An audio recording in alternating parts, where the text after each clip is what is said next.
kay magluto magbula-bula ako insikwakang dayon niya ang flavor kay Radis. Ipakita na ko sa inyo habayot pa unsa siya mamaagi magluto-luto aning bula-bula nga mahimo siyang lingilingin.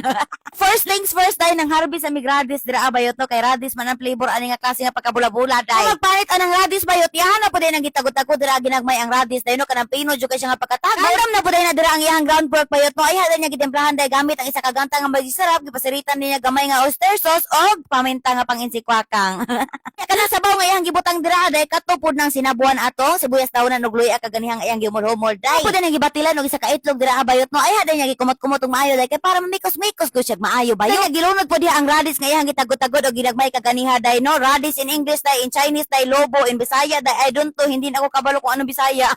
Yaha po ditong gipisgan gamay nga white sugar dai no og sibuyas daonan dai gitagod-tagod ya ginagmay dai. Adi sir dai niya giputos-putos dira dai no gihimo-himo na niya bula-bula dai in English dai circle. Naalang po din siya gigamit dira nga materials bayot no kay para sa yun ang pagbuhat og lingin-lingin dai pagkauman nagpainit siya mantika dres kala dai nagbutang na po din siya sibuyas daonan og loy. Ang gisa-gisahon dira bayot pagka magisa dai nagbutang siya gamay nga burag iti-iti sa manok dai no ambot og usayngan ato unya gibutangan niya white sugar og paminta. Ayo po din to gamay dai no ay din niya giukay-ukay dai niya pagkauman nagbutang na po siya init tubig gilunod na po nito niya mga lingin-lingin nga murag circle.